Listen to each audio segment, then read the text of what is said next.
कोई महिला है, खूब बोल रहे मैं मांग में सिंदूर नहीं लगाती हूँ। लोग कहते हैं सिंदूर लगाने से पति की आयु बड़ी लंबी होती है। मैं तो सिंदूर भी नहीं लगाती हूँ, फिर भी मेरे पति 90 वर्ष के हैं। सुना रही है? मैं कोई पूजा पाठ नहीं करती हूँ, फिर भी मेरे बेटे बहू सब अच्छे अच्छे जगह पर हैं। आ रहा है समय, सबका लेखा जोखा। पुण्य की घड़ी चल रही है, पुण्य की घड़ी चल रही है। वहां से पतन शुरू होगा, पुण्य की घड़ी समाप्त होगी, फिर वहां से पतन शुरू हो जाएगा। अभी जो है ना, वो शुरुआत नहीं हुआ, अभी पुण्य का कोटा चल रहा है।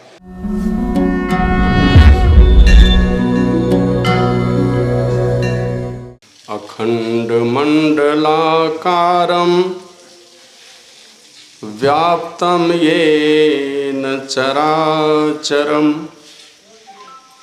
तत्पदं दर्शितं येन तस्मै श्री गुरुवे नमः।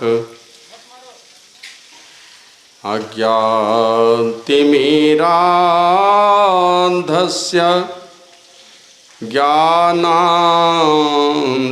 ज्ञानाञ्जनशलाकया चक्षुरुन्मीलितं येन तस्मै श्रीगुरुवे नमः। गुरुर्ब्रह्मा गुरुर्विष्णु गुरुर्देवो सदाशिवः न गुरोरधिकः कश्चित् त्रिषु लोकेषु विद्यते। त्वमेव माता च पिता त्वमेव बन्धुश्च सखा त्वमेव विद्या द्रविणं त्वमेव सर्वं मम देव देव।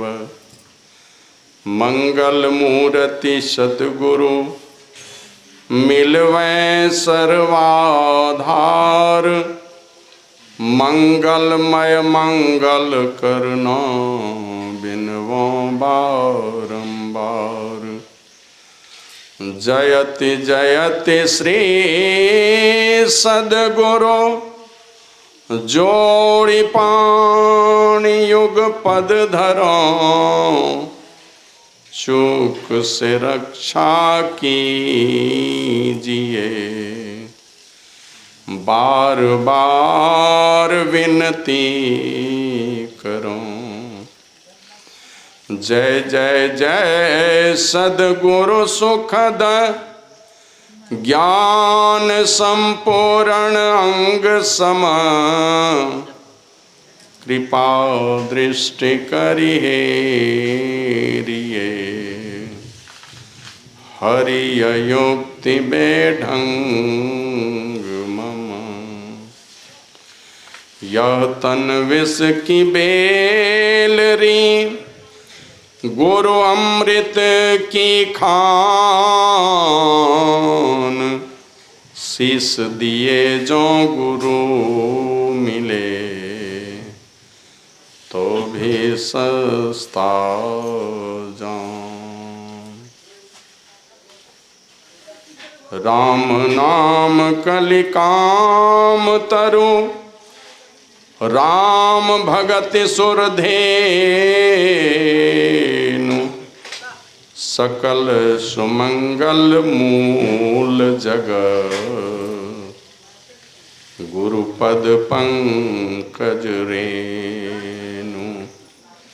श्री सद्गुरु महाराज की जय।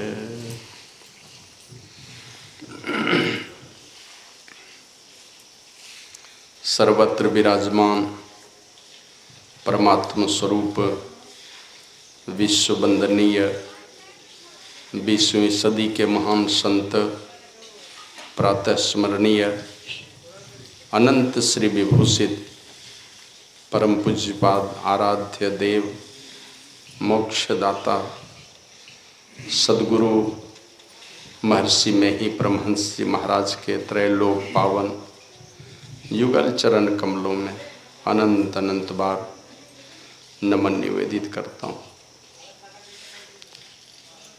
परमात्म स्वरूप विश्व वंदनीय जगत गुरु महर्षि वेद व्यास देव जी महाराज, जिनकी अलौकिक कृपा पूरे विश्व ब्रह्मांड में व्याप्त है और जिनकी परम पावन जयंती है आज, विशेष बातों की चर्चा इनके विषय में अपराह्न काल में हम लोग करेंगे। संक्षेप में आप लोग जानते हैं, आज आषाढ़ पूर्णिमा है। आज के ही दिन महर्षि वेद व्यास देव जी महाराज का जन्म हुआ था। दुनिया में सत्यवती नंदन के नाम से विख्यात हुए वो, जिसको हम लोग मत्स्यगंधा कहते थे। वो एक मछुआरी माता पिता की पुत्री थी, उसी के कोख से जन्म हुआ था पराशर ऋषि, और मत्स्यगंधा के संयोग से वो अलौकिक ज्ञान का बालक की संसार में आया आज के ही दिन। और साधना करके, गुरु कृपा प्राप्त करके, साधना करके उन्होंने वो ज्ञान की उस पराकाष्ठा पर पहुँचे। एक ऐसा भी दिन आया कि विश्व के सारे लोग, सारे महापुरुष एक ही जगह एकत्रित हुए थे। अभी जिसको ईरान के नाम से जानते हैं, छोटे छोटे राज्यों में पहले बटे थे, लेकिन पूरा भारत ही था। तो सारे लोगों का जमावड़ा लगा वहाँ पर शास्त्रार्थ के लिए, और वहाँ पर दुनिया भर के सारे महापुरुषों को इन्होंने शास्त्रार्थ में पराजित कर दिया महर्षि वेद व्यास ने। और दुनिया के जितने बड़े बड़े महापुरुष आए थे, जो भी गुरु आए थे, जो भी साधु आए थे, सबको शास्त्रार्थ में पराजित किया। तो दुनिया के सारे लोगों ने इनको गुरु रूप में स्वीकार किया, और उस दिन से ये जगत गुरु कहलाए, विश्व गुरु कहलाए। और उस विश्व गुरु का जन्म है आज के दिन, इसलिए इस पूर्णिमा को लोग गुरु पूर्णिमा के नाम से अभिहित किए, दुनिया में प्रचारित किए। विश्व गुरु का जन्मदिन है आज, और ये पवित्र दिन है। बाबा कबीर कहते हैं, लगी आग आकाश में, चुई चुई पड़े अंगार, ना होते यदि संत जन तो जल जाता संसार। उनकी कृपा से परमात्मा के ये परम भक्त होते हैं, इसलिए ऐसे एक भी पुरुष यहाँ पर हैं, उनकी कृपा से ये धरती बची हुई, नहीं तो रसातल में चली जाती। तो ऐसे महापुरुष का जन्मदिन है। उस दिन को लोग गुरु पूर्णिमा के रूप में विख्यात किया लोगों ने। और उस दिन महर्षि वेद व्यास तो मिल नहीं सकते, लेकिन उनके प्रतिनिधि के रूप में अलग अलग प्रदेश में, अलग अलग काल में, अलग अलग कुल खानदान में कोई न कोई महापुरुष अवतरित होते रहे। तो उनके प्रतिनिधि के रूप में लोग अपने अपने गुरु की आराधना और उपासना करते हैं। आज के दिन भक्तों के लिए परम पावन दिन होता है गुरु पूर्णिमा महोत्सव। दुनिया की सारी खुशियों को हमारे जीवन में लाने वाला ये पवित्र दिन है। उल्टे भाग्य को पलटा करके टेढ़े मेढ़े चाल में चलने वाले हमारे जीवन को परमात्मा के भक्ति के पथ पर लगाने का काम। जैसे माँ अगर नहीं करे, छोटा बच्चा देखते हैं जहाँ गंदगी में खेलता है, पेशाब पैखाना कर लेता है उसी गंदगी में, लेकिन वह माँ आती है साफ सुथरा करके पिताजी के गोद में दे देती है। उसी प्रकार ये संत महात्मा जब भी आते हैं संसार में, सारे शुभ, जिसके विषय में गुरु महाराज लिखते हैं, सदगुरु दरस देन हिताए, भाग जगे हमरे, भाग जग जाता है मानवों का। जिस दिन सदगुरु आते हैं इस संसार में, परमात्मा स्वयं आते हैं सदगुरु रूप में दर्शन देने के लिए। एक पद में गुरु महाराज लिखते हैं, फंसी श्रुति आई यम फांसी, अयन सुधी आपनी नासी, भई भव सोग की वासी, कठिन जहाँ ते उधारा है, गुरु निज भेद बतलावें, सूरत को राह दर्शावें, जीव हित आप ही आवें, सूरत को आई तारा। परमात्मा से जीवात्मा बिछुड़ करके इस संसार में चली आई, गिरी पर्वत की माछली भवसागर में आया। परमात्मा के साथ ये जीवात्मा थी, मछली कहा जीवात्मा को, गिरी पर्वत परमात्मा को कहा। वहाँ से बिलग हो गई ये जीवात्मा, अब विलग होने का कारण हुआ कि परमात्मा में मौज हुई, मैं एक हूँ बहुत हो जाऊँ, एको अहम बहुश्याम, एक हूँ मैं बहुत हो जाऊँ, ऐसी मौज ने ये संसार की रचना कर दी। मौज से कंप हुआ, कंप का सहचर शब्द हुआ, शब्द से उत्पत्ति हो गई सारे संसार की, हम लोग इस संसार में आ गए। परमात्मा का ही अलग अलग अंश हो गया। ये रामचरितमानस में लिखा ईश्वर अंश जीव अविनाशी, ये परमात्मा का ये अंश बिलग बिलग होकर के अलग अलग शरीरों में चला है। यहाँ पर मौज के चलते हम लोग इस संसार में आ गए और आ करके फंस गए इस संसार में। फंसी श्रुति, श्रुति जीवात्मा ये आ गई फंस के, आई यम फांसी, जम के फांस में फंस गई यहाँ के, क्योंकि यहाँ शासन चलता है जम का, उसके फांस में फंस गए। अयन सुधि आपनी नासी, अपने घर की सुधि भूल गए। अयन मतलब होता है घर निजी, अपने अयन की सुधि भूल गए, नाश कर दिया उसका और जम के फांस में फंस गए। भाई बब शोक की वासी कठिन जहाँ ते उधारा है, जहाँ से उधार बड़ी ही कठिन है। तो गुरु निज भेद बतलावें, जीव अंत में कहा गुरु निज भेद बतलावें, सूरत को राह दर्शावें। गुरु आते हैं, परमात्मा स्वयं गुरु रूप में आते हैं, तो वे आकर के सूरत को राह दर्शावें, जीवात्मा को रास्ता दिखाते हैं। और जीव हित आप ही आवें, जीवों के हित के लिए, जीवों के भले के लिए आते हैं इस संसार में। सूरत को आई तारा है, जीवात्मा को आके तारने के लिए वो आते हैं। तो हमारा वो शुभ दिन होता है, उस दिन अहो भाग्य हो जाता है। गुरु महाराज कहते हैं आनंद मंगल पूरी रहे सब, शुभ शुभ भासगरे, और पाप समूह दरसते भागे पुण्य सकल डगरे। सारे पाप के समूह दूर भाग जाते हैं, सब डगर में जिधर कदम बढ़े, जिधर दृष्टि जाए, हमारे सब जगह शुभ ही शुभ, पुण्य ही पुण्य का साम्राज्य हो जाता है। जब सदगुरु दरस देने के लिए आते हैं तो भूल जाते हैं। जैसे गुरु प्रभु के आए हमारे जीवन में, जिस दिन आए उसी दिन से देखिए धीरे धीरे बदलाव शुरू हो जाता है।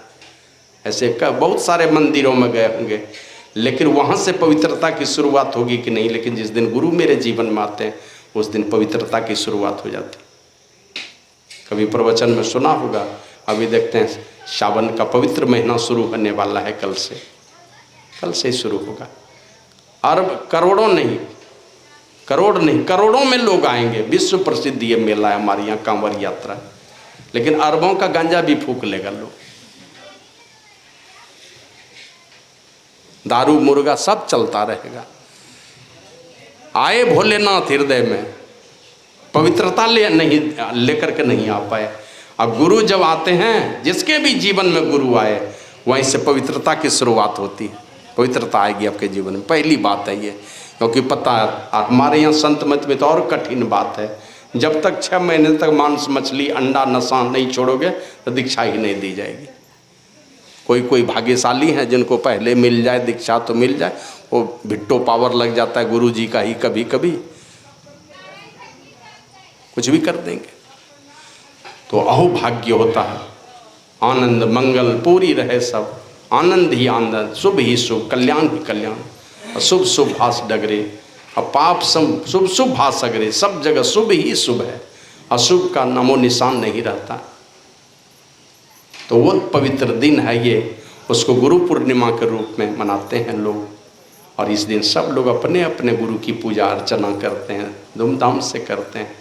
अभी सब लोग बड़े बड़े आश्रमों में गए होंगे।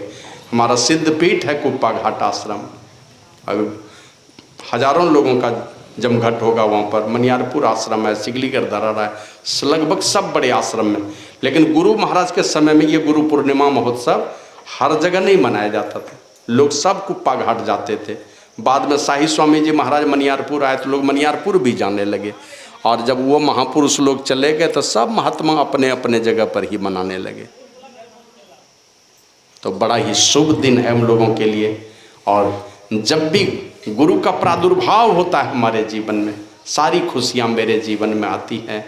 आया है तुलसीदास जी महाराज ने लिखा, संशय समन दमन दुख सुख निधान हरि एक, साधु कृपा बिनु मिले ही नहीं, करिए उपाय अनेक। आप अनेकों उपाय कर लें संसार में, हमारे शंका का समाधान, संशय का शमन होने वाला नहीं है जब तक गुरु दरबार में नहीं जाएंगे, किसी साधु पुरुष के निकट नहीं जाएंगे। संशय शमन, दमन, दुखों का दमन नहीं हो सकता। दुख हमेशा जीवन को घेरे रहेगा, बार बार परेशान होते रहेंगे दुखों से, दैहिक दैविक भौतिक इन तापों से दग्ध होते रहेंगे। और संशय शमन दमन दुख, सुख निधान हरि एक, साधु कृपा बिनु मिलहि नहीं। सुखों के खजाना परमात्मा कभी भी साधु की कृपा के बिना, गुरु के कृपा के बिना मिलने वाले नहीं है। तो वो पवित्र दिन है हम लोगों के जीवन में, हम अपने अपने गुरु की आराधना और उपासना करते हैं। बैठो। श्री सद्गुरु महाराज की जय। संत सद्गुरु ऐसे होते हैं मानो कोई सोने चांदी हीरा जवाहरात के ढेर पर बैठ करके ज्ञान नहीं रहने के कारण भीख मांग करके खाता है। गुरु आते हैं, उसका बोध करा देते हैं। बाबा कबीर कहते हैं, कोई चतुर न पावे पार नगरिया बावरी, लाल लाल जो सब कोई कहे, सबकी गांठी लाल, गांठी खोल के परखे नाही तासे भयो कंगाल। कंगाली जो हमारे अंदर में, उस कंगाली को दूर करने का काम संत सद्गुरु करते हैं। और बड़ी कृपा है उनकी, उनके कृपा का एहसास जिनको भी हुआ उन्होंने अलग अलग ढंग से उनका बखान किया है। सजोबाई का भजन सुन रहे थे, राम तजूं पै गुरु न विसारूं। मैं परमात्मा को तज दूं, भगवान को तज दूं, गुरु को नहीं विसार सकती हूँ। कारण क्या है भाई? तो तर्क दिया अपना, हरि ने जन्म दियो जग माही, गुरु ने आवागमन छुटाई। दिया जन्म दिया इस संसार में, लेकिन 84 के चक्कर में फंसा भी दिया। जन्म दे करके ऐसा नहीं एकदम स्वतंत्र छोड़ दिया, कर्म के बंधन में बंध गए यहाँ आकर के। अब आपकी मर्जी नहीं चलेगी कि जहाँ तहाँ हाथ पांव मार लेंगे, ये हो ही नहीं सकता। हाथ पांव मारने की कोशिश करेंगे, हर डेग पर आपके कर्म का एक एक हिसाब, जहाँ कदम बढ़ाए, जिस तरफ बढ़ाए, आप सांस ले रहे हैं, उस सांस में भी अगर आपके द्वारा हत्या हो रही है, वो भी आपके कर्म फल में लिखा जा रहा है। एक सांस में जितने भी विषाणु जीवाणु जिस तरह से पानी के माध्यम से, हवा के माध्यम से जिस तरह से भी जा रहा है, आपके शरीर में जो है ये रग रेशों के बीच में जो एक से एक क्या कहते हैं सेल टूटते हैं रोज दिन और बनते हैं, वो सारा पाप भी आपके अंदर में लिखा जा रहा है। आपके अंदर में शुक्राणु मरता है, अपने भी मरता है, उसका भी सारा लेखा जोखा आपके शरीर में सब लेखा जोखा चल रहा है। आज़ादी नहीं है। साजोबाई कहती, हरि ने जन्म दियो जग माही, गुरु ने आवागमन छुटाई। हरि ने 5 चोर दियो साथा, जन्म दिया लेकिन साथ में 5 चोर साथ में लगा दिया। और गुरु ने लई छुटाया ना था, का उनसे छुटाने का काम किया गुरु ने। उन 5 चोरों से छुटकारा दिला दिया कि कैसे तुम उन 5 चोरों को धोखा दे के तुम बच सकोगे। हरि ने रोग भोग उलझायो, रोग में उलझाया, एक से एक प्रकार का रोग। केवल ये सब ही रोग नहीं है। ये सर्दी हो गई, खांसी हो गया, टीबी, दम्मा, कैंसर हो गया, इससे ज़्यादा रोग हम लोगों के अंदर वो ज़्यादा पीड़ित करता है आदमी को। वो है काम है, क्रोध, लोभ, मोह, मत्सर, ईर्ष्या, डाह, घमंड, ये सब रोग है सबके अंदर में। ये सारा रोग तो एक व्याधि से, तो देखते हैं रामायण में लिखा, एक व्याधि नर बस में रही, का एक व्याधि से मनुष्य मर जाता है, एक ही रोग होता है। और ये जो सारा व्याधि है, काम, क्रोध, लोभ, ईर्ष्या, द्वेष, आडंबर, पाखंड, घमंड, निंदा, ये सारा दुर्गुण, ये सैकड़ों बीमारियां हैं। ये सारे बीमारियों को नाश करने का काम कई रोग में उलझाया जन्म दे करके परमात्मा ने, और भोग में उलझा दिया। एक तरफ तो दैहिक दैविक भौतिक तापों से जल रहे हैं, और दूसरे तरफ पंच विषयों का भोग भोग करके अपने जीवन को और दुखी बना रहे हैं। गुरु महाराज लिखते हैं, तन सुख, मन सुख, इंद्रिय सुख, सब दुख तजी दे विषय दुखदाई। ये दुख देने वाला है। भगवान श्री राम ने कहा अपनी प्रजा को, यही तन कर फल विषय ना भाई। ये मनुष्य शरीर पाने का फल विषयों का भोगना नहीं है। अब परमात्मा ने इसी भोग में फंसा दिया। तो कहते हैं गुरु जोगी कर सबे छुटायो। गुरु ने जोगी बनाया, परमात्मा से जोड़ा हमको, इन सबों से छुड़ा दिया।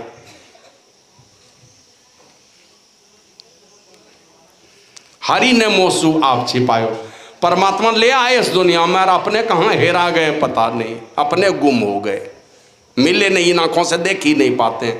हरि ने मोसू आप छिपायो, गुरु दीपक देता ही दिखायो। गुरु ने ज्ञान का दीपक दे दिया जिससे उस परमात्मा को देख पाता है लोग। तो हमारे लिए बड़ा ही शुभ दिन होता है। गुरु महाराज लिखते हैं, थे अंध बने फिरते बाहिर, अंतर पथ भेद न थे जाहिर, हमें बोध ही बुझाए सुझाए दिया गुरु साहब बाबा देवी ने। अंधे बन करके घूम रहे थे, कुछ सूझता नहीं था, कहाँ परमात्मा मिलेंगे। और अंतर पथ भेद न थे जाहिर, आंतरिक पथ जो है, जिस पथ पर चल करके परमात्मा मिलते को पाया है लोगों ने, परमात्मा मिलते रहे, उसके अलावा कहीं और मिलने वाला नहीं है। जब तक अंतर पथ पर नहीं चलेंगे तो अंतर पथ भेद न थे जाहिर, अंतर पथ का भेद जाहिर नहीं था, मन प्रकट नहीं था। हमें बोध ही बुझाए सुझाए दिया, बोध दिया, हमें ज्ञान दिया और हमें सुझा दिया बाबा देवी साहब ने। ये गुरु महाराज कहते हैं। तो गुरु का आना इस संसार में, गुरु महाराज कहते थे ना कि जैसे मोहर के सारे अक्षर उल्टे होते हैं, सब अक्षर, और टिपदानी पर लगाओ स्याही, लगा हुआ टिपदानी उस पर लगाओ स्याही, अब मार दो किसी सादा कागज में ठप्पा, मोहर के सारे अक्षर सीधे हो जाते हैं। उसी तरह जब जिस दिन हम पढ़े गुरु के चरणों में या गुरु प्रभु की विशेष कृपा से वे ही मेरे निकट आ जाएं, उनकी कृपा विशेष हो जाए मेरे ऊपर, उस दिन भाग्य पलटा खा जाता है।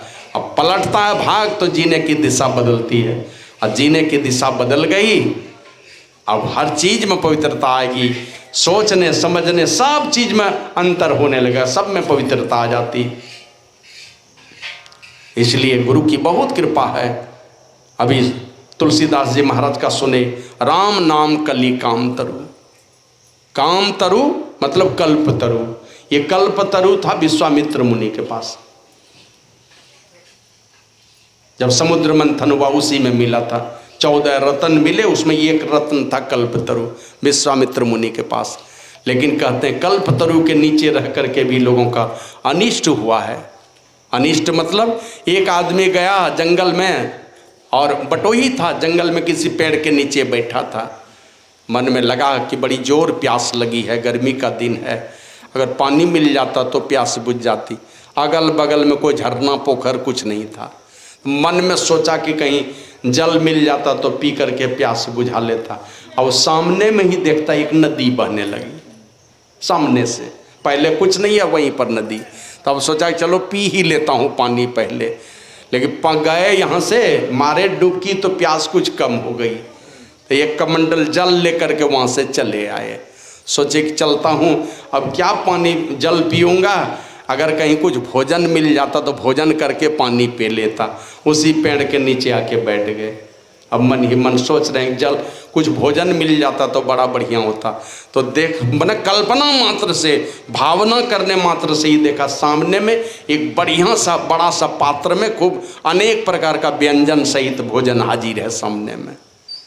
कुछ सोचा विचारा नहीं, चलो भूख लगी है पहले भूख मिटाता हूँ। भर पेट खा लिए, जल पी लिए, अब पी करके थोड़ी आलस आई, बस सोचा कि कुछ देर विश्राम कर लेता हूँ।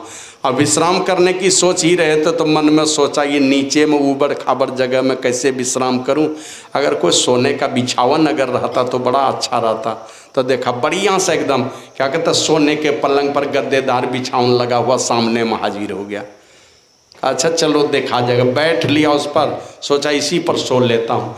1-2 मिनट लेटा होगा, मन में फिर एक भावना आ गई। अब वो सोचता है कि मैं अकेला हूँ इस जंगल में, कोई हिंसक जानवर अगर आ जाए तो मुझे मार के खा ही जाएगा, मैं अकेला ही हूँ। और सचमुच में एक हिंसक जानवर आया और उसको मार के खा गया। तो बाद में पता चला कि वो कल्पतरु के नीचे बैठा था। कल्पना मात्र से इच्छा की पूर्ति करने वाला। तुलसीदास जी महाराज कहते हैं अगर तुम किसी भी तरह से टेढ़ा मेढ़ी भी नाम लेते हो राम जी का, समझो तुम कल्पतरु के नीचे बैठे हो। मैंने कल्प तरु के मालिक हो तुम। अगर राम जी परमात्मा का किसी भी तरह से टेढ़ा मेढ़ा कोई भी नाम अगर तुम लेते हो, समझो तुम कल्प तरु के नीचे बैठे हो। मैंने इच्छाओं की पूर्ति करने वाला हो भगवान का नाम, चाहे जिस नाम से पुकार लीजिए, है ना। जैसे देखते हैं यहाँ कमर से ऊपर सब सोने के जेवर हैं, कमर में, बाह में, हाथ में, अंगुली में, कान में, नाक में, माथा पर सब सोने के जेवर हैं। खाली जेवर अलग अलग नाम है लेकिन एक ही है सोना सब, है ना।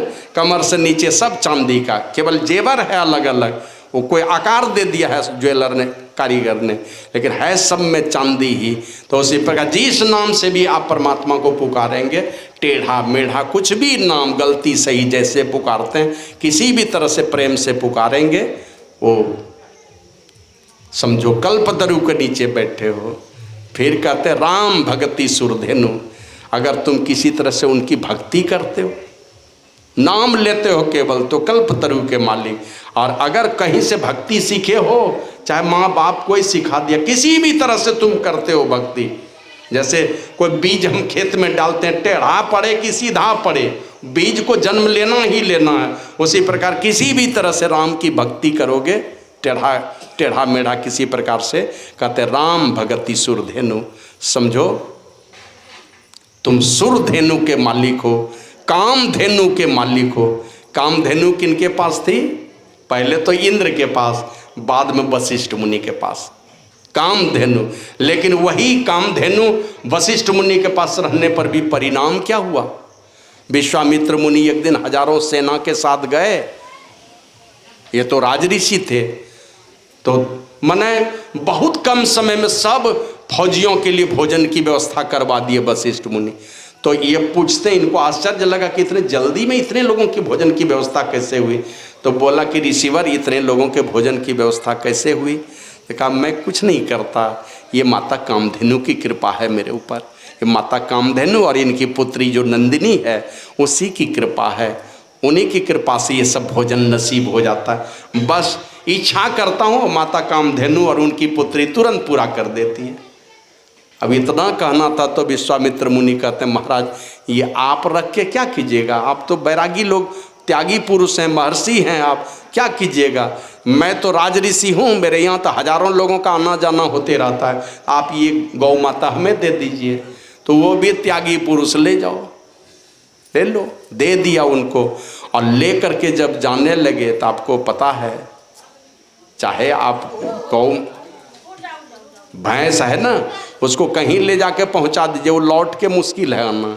लेकिन ये कामधेनु जो है ना, उसी का वंश है देसी गौ माता भी का, उसको कहीं ले जाके छोड़ देंगे ना, वो 6 महीने के बाद भी भाग के पुराने घर में चली आती है, जाना नहीं चाहेगी, चाहे कितना ही बढ़िया भोजन मिले, लेकिन वो जाना नहीं चाहती है।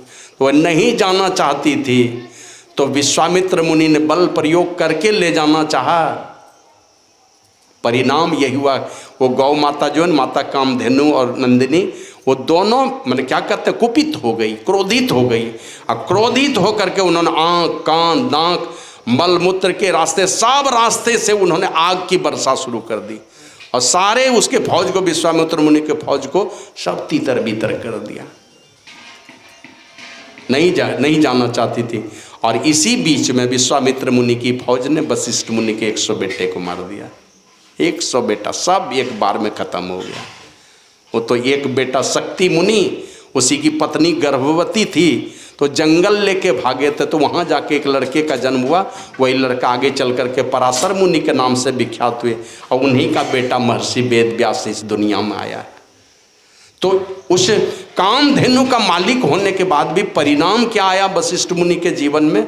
उनके 100 बेटे की हत्या हो गई, वो भी नहीं बचा सकी। सब इच्छा की पूर्ति करने वाली माता कामधेनु, लेकिन उसके 100 बेटे को नहीं बचा पाई। तो तुलसीदास जी महाराज कहते हैं राम की भक्ति किसी भी तरह से करते हो, समझो तुम कामधेनु के मालिक हो, कामधेनु का पर आधिपत्य है तुम्हारा, जो चाहोगे सारी कामनाओं की पूर्ति हो जाएगी। लेकिन कामधेनु के रहते भी अनिष्ट हुआ है, ऐसा शास्त्र प्रमाण है।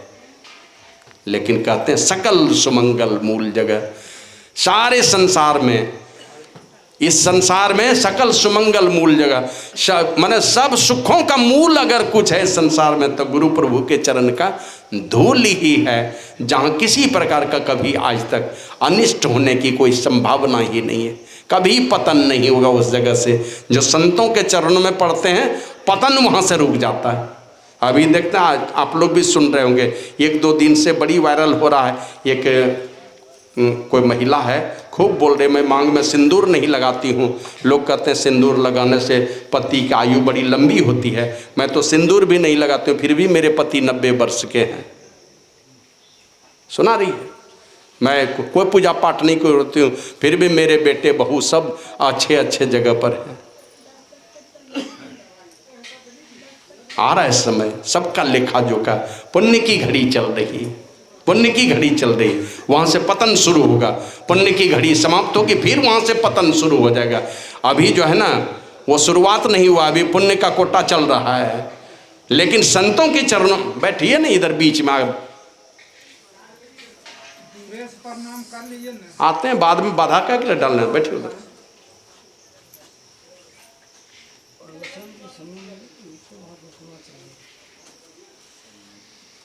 श्री सद्गुरु महाराज की जय। रखो न उधर, बाद में लाना।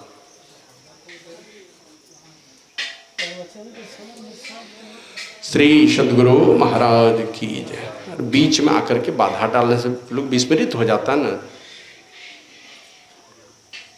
श्री सद्गुरु महाराज की जय। संतों के चरणों में जो पड़े पतन का कोई स्थान नहीं है, बस उन्नति के तरफ बढ़ता ही जाएगा।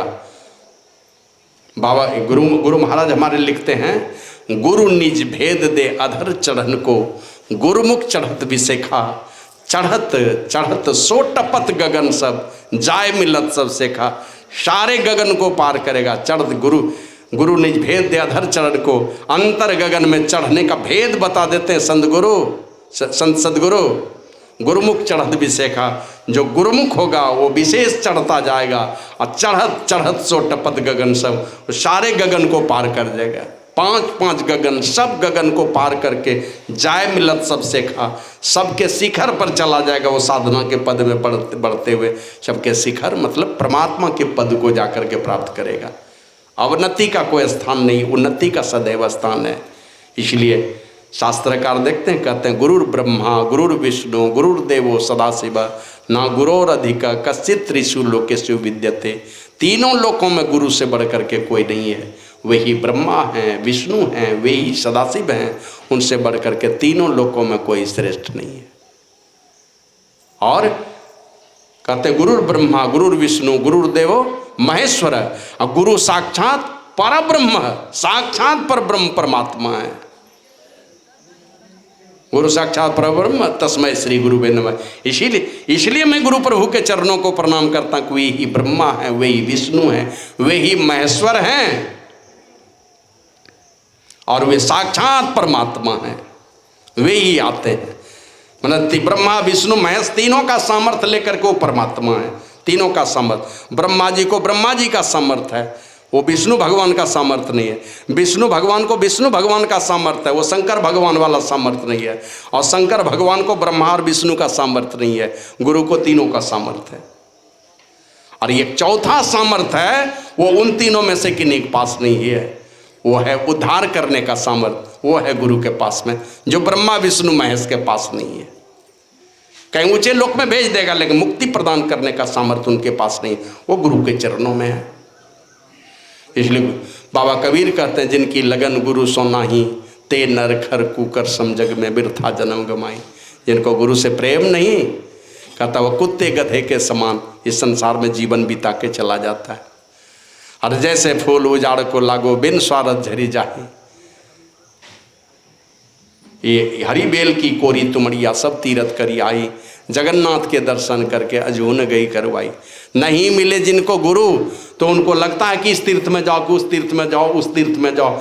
तीर्थ में घूमता रहता है, लेकिन मन की बेचैनी मिटती नहीं है, मन की अपवित्रता नहीं मिटती, इसलिए मन की बेचैनी नहीं मिटती है।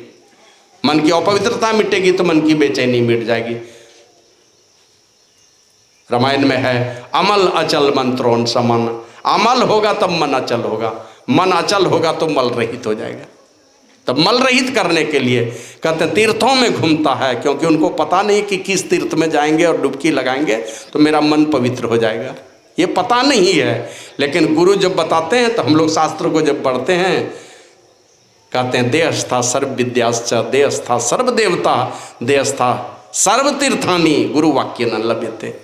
गुरु के बातों पर विश्वास करेंगे, भरोसा करेंगे तो खोदने का तरीका बता देगा। मनुस्मृति में लिखा है यथा खनन खनित्रेण नरो वार्जधि गच्छति तथा गुरुगताम विद्याम शुश्रूषु अधिगच्छति। जैसे कुदाली से खोदते खोदते खोदते खोदते मनुष्य जल पाता है। भले ही पत्थर निकल जाए, पहले बोर करवाते हैं, पहले पत्थर ही पत्थर। हमारे यहाँ देखिए एक बोर करवाएं वहाँ पर जहाँ सत्संग पंडाल बनता है 200 फीट तक केवल पत्थर ही है, अंतिम में छोड़ के चला गया। तो धीरे धीरे उसी में से पानी का कहीं सोत मिला होगा, कहीं से पानी का धार फूटा, फिर देखे ठीक ही पानी देने लगा। कुछ कम है लेकिन है बढ़िया ही है। तो पत्थर ही पत्थर, लेकिन एक ही जगह पर खोदते खोदते और जहाँ कहीं बालू वाला लेयर मिल जाएगा तो वहाँ से जल आपको मिलने लगेगा पूरा। तो इसी देह में सारी विद्या हैं, सारे तीर्थ हैं, है ना। देहस्था सर्व विद्याश्च, सारी विद्या हैं, सब देवता हैं, और इसलिए सारे तीर्थ हैं इसी के अंदर में। और सारे तीर्थों का राजा एक तीर्थराज भी है इसके अंदर में। वो एक तीर्थराज तो वहाँ जहाँ हम लोग कुंभ मेले में गए थे उसमें जाकर के डुबकी लगाते हैं तो 2 धारा देखते हैं, तीसरी धारा नहीं देखते हैं, और वहाँ देख भी नहीं पाएंगे क्योंकि गणेश भगवान साप दे दिए, बोले तुम अंतः सलीला हो जा, तो अंतः सलीला हो गए।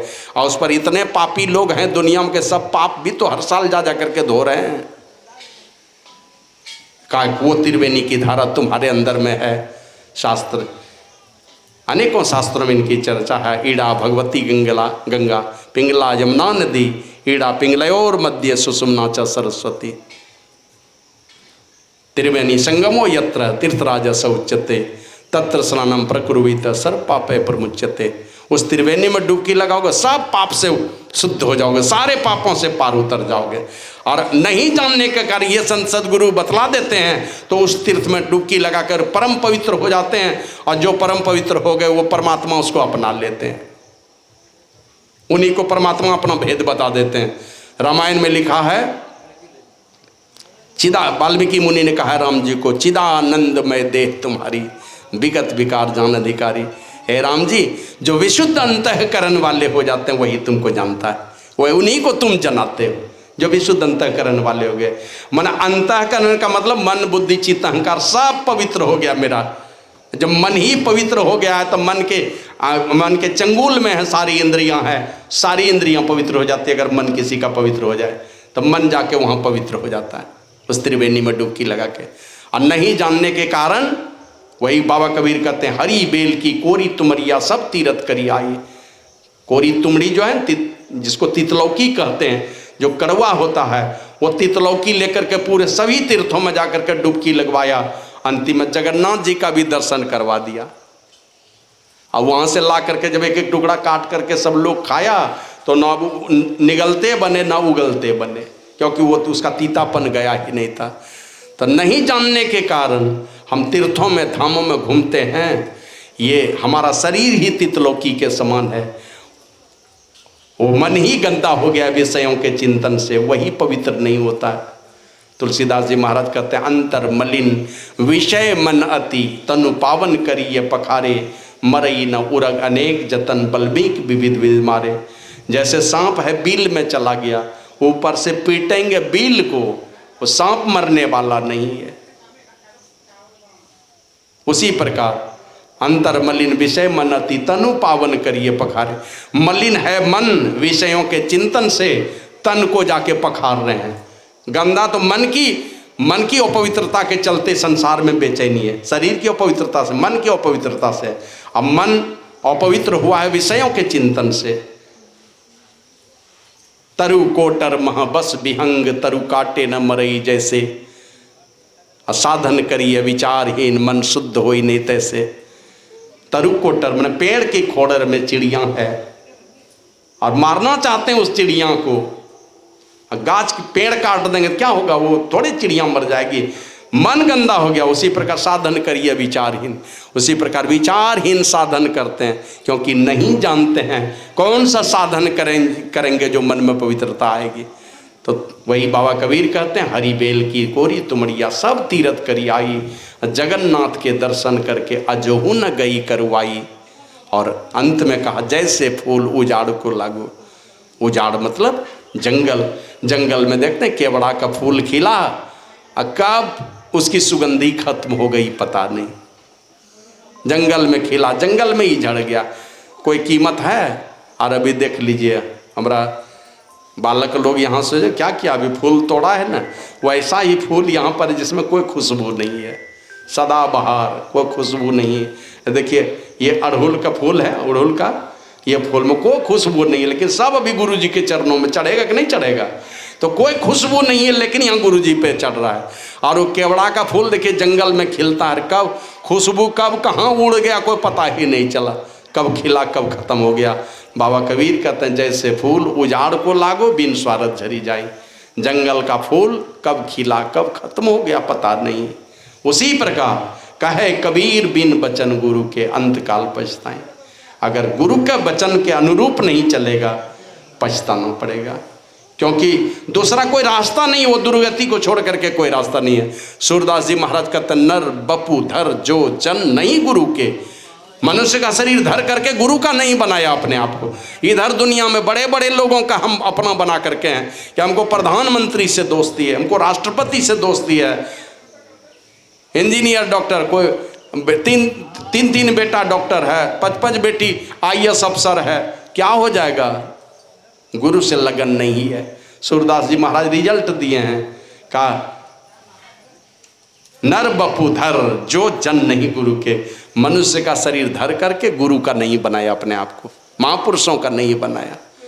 तो जम के मार्ग जई हैं, वो जम के मार्ग में चला जाएगा। और जम के मार्ग में एक बार चला गया तो चला गया, फिर मिलेगा कब का 99 लाख चाहिए, 83,99,999 जन्म लेना पड़ेगा।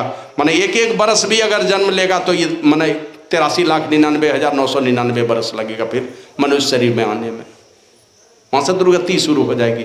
हजारों हजार जन्म तक, वहाँ तक 83 लाख की बात तो छोड़ दिया, हजारों हजार वर्षों तक नरक की यातनाएं, 1-2 नरक नहीं, 84 लाख प्रकार के नरक की चर्चा है। और यहाँ तो भांति भांति का पाप कर्म लोग करते हैं, अलग अलग पापों के समन के लिए अलग अलग माने नरक की भट्टी में डाला जाएगा। करोड़ों हजारों के लाखों की बात छोड़िए, करोड़ों वर्षों तक दुख भोगता रहता है। इसलिए चेतावनी सूरदास जी महाराज दिए कि नर बपू धर जो जन नहीं गुरु के, जम के मार्ग जई हैं, वो जम के मार्ग में चला जाएगा। और सूरदास भगवंत भजन बिनु वृथा सो जन्म गमइए। परमात्मा के भजन के बिना हो जाएगा, व्यर्थ ही जन्म गमा करके इस संसार से चला जाएगा। तो गुरु जब कृपा करते हैं, संसार में भटकते हुए जीवों को चेतावनी दे करके गुरु निज भेद बतलावें, सूरत को राह दर्शावें, जीवात्मा को राह दिखाने का काम संत सदगुरु करते हैं। इसलिए और जीव ही ताप ही आवे, वो जीव को स्वयं, जीव के उद्धार के लिए परमात्मा स्वयं ही संसार में आते हैं। तो इसलिए अलग अलग महापुरुषों ने गुरु का बड़ा ही गुणगान किया है। अलग अभी सुने बाबा नानक देव जी महाराज की वाणी में कहते हैं, गुरु की मूर्ति हृदय बसाइए। बहुत चीज़ बसा के रखें हृदय में, ये बेटा है, ये बेटी है, ये माँ है, ये बाप है, सास है, ससुर है, रिश्ते नाते बहुत बसे हुए हैं। पूरा परिवार चलाता है, एक आदमी ऐसा है ना, 100 आदमी का परिवार चलाता है, एक भी रिश्ता नाता टूटने नहीं देता, सबको चलाता है। और अपने परिवार के अलावे भी बहुत लोगों का भला करता है, दुख तकलीफ में साथ देता है। अभी देखते हैं बहुत सारा उपकार का काम हो रहा है। एक आदमी को सुनते हैं, गुजरात में एक आदमी का एक दिन पढ़ रहे थे, मैंने कई 100 लड़की का शादी अब तक में करा चुका, जैसे अपने बेटी का ब्याह करता है उस तरह से करता है, अपना पैसा से करता है। अभी एक लड़की के विषय में कल सुन रहे थे, शायद मुंबई की है कि कहाँ की, मैंने 300-400 करोड़ रुपया खाली दूसरे बच्चे का क्या कहते हैं परीक्षा का फीस वो भर चुकी है।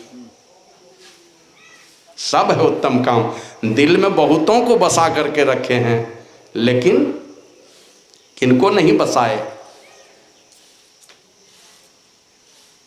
गुरु प्रभु को नहीं बसाया, महापुरुषों को अपने हृदय में जगह नहीं दिया, औरों को बसा करके रखे हैं, लेकिन ये सारे रिश्ते नाते सबको बसा के रखे हैं, गुरु को बसा करके नहीं रखे अपने हृदय में।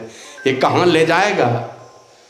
गुरु महाराज लिखते हैं, यह दुनिया दिनचारी बसेरा, यहाँ न मेरा तेरा रे, अब मेरा तेरा दो जम के हाथ हैं, ये पकड़ी पकड़ी जिन घेरा रे।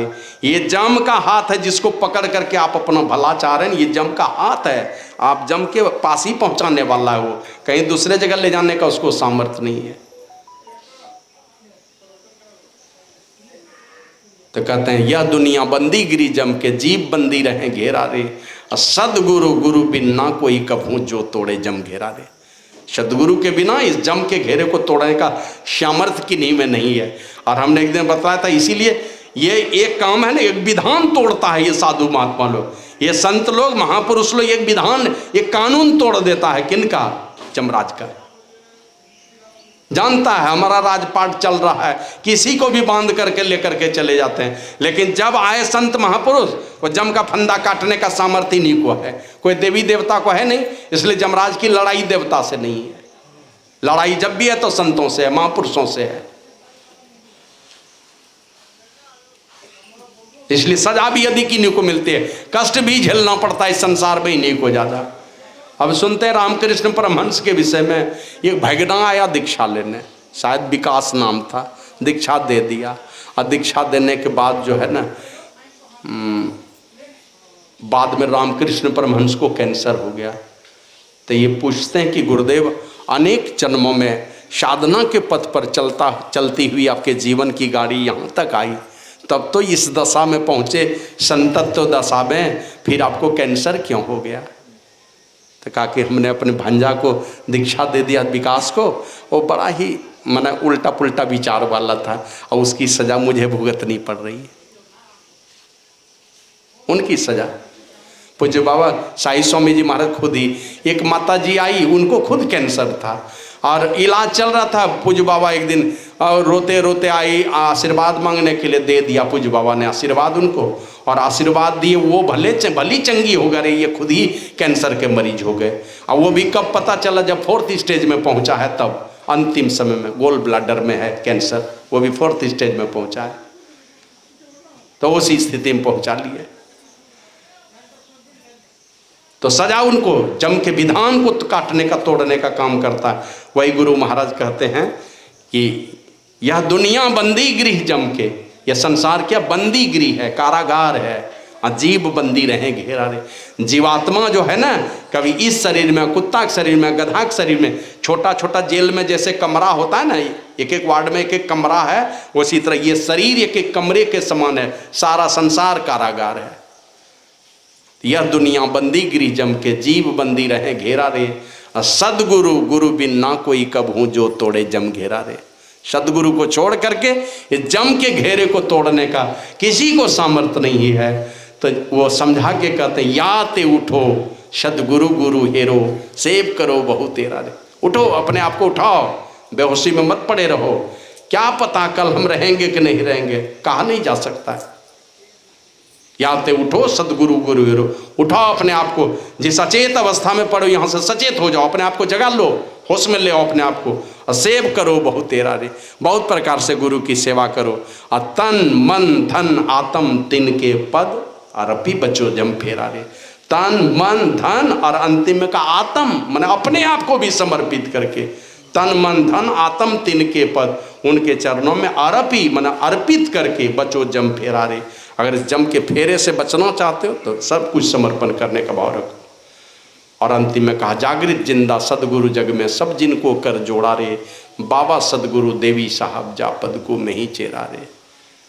गुरु महाराज कहते हैं, बाबा साहब सदगुरु बाबा देवी साहब हमारे समय में जागृत और जिंदा है। हम लोग जिंदा हैं, जागृत नहीं है। जागृत वो थे, जागृत मतलब चौथी अवस्था में पहुंचे हुए। 3 दशा में तो हम लोग हैं, जागृत अवस्था में रहते हैं, और शाम होगा तो देखिएगा थोड़ा आलस घेरेगा तो हम लोग आधी निद्रा में चले जाते हैं, मानो नींद में भी हैं और कुछ बोल भी रहे हैं, मानो स्वप्न अवस्था उसको कहते हैं। तो उसमें जीव कंठ में चला आता है, और निद्रा अवस्था में जब जाते हैं तो जीव थोड़ा और खिसक के हृदय में जीव का निवास हो जाता है। 3 अवस्थाओं में जीव का आना जाना होता है। महापुरुष चौथी अवस्था में रहते हैं, तुरीय अवस्था में, वहाँ चल करके भजन होता है, वहाँ भजन में डूबे रहते हैं, आनंद में डूबे रहते हैं। जागृत जिंदा सदगुरु जग में सब जिनको कर जोड़ा रे, अब बाबा सदगुरु देवी साहब जा पद को में ही चेरा रे का। इसलिए हम बाबा देवी साहब के चरण का दास बन गए, क्योंकि वो जागृत और जिंदा हैं। तो ऐसे महापुरुष का ज्ञान जहाँ से भी मिल पाता है, ऐसे महापुरुष के चरणों में अपने आप को अर्पित करके लोग दुनिया के तमाम झंझावातों को झेल करके उस परमपिता परमात्मा को प्राप्त कर लेते हैं। सबसे कीमती पूंजी मिल जाती है, जिसके बिना हमारा जीवन सुना था, जिसके बिना हमारा जीवन दुख और दरिद्री में जहाँ मन तहाँ क्या दुख झेल रहा था, अनेक प्रकार के कष्ट सह रहे थे, उन सारे कष्टों का निवारण हो जाता है जिस परमात्मा को पाके।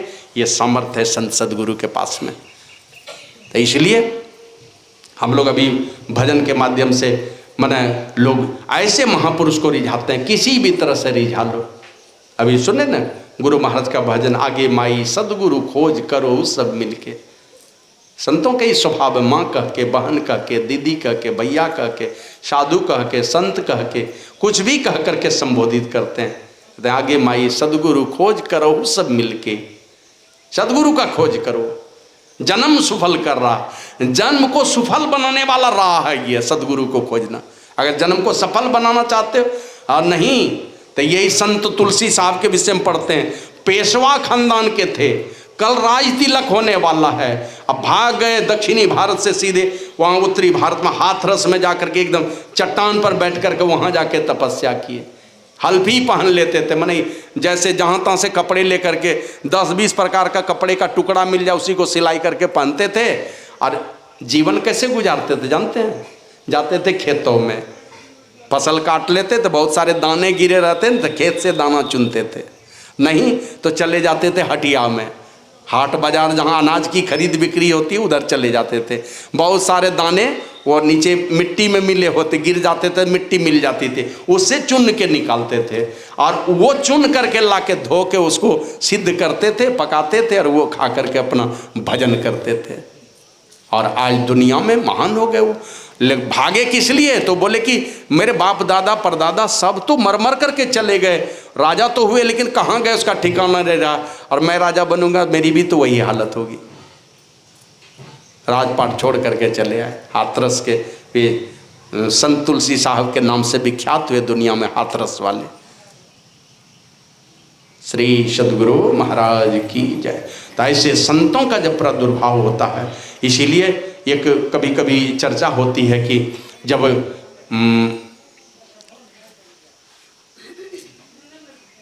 महाराजा बेन,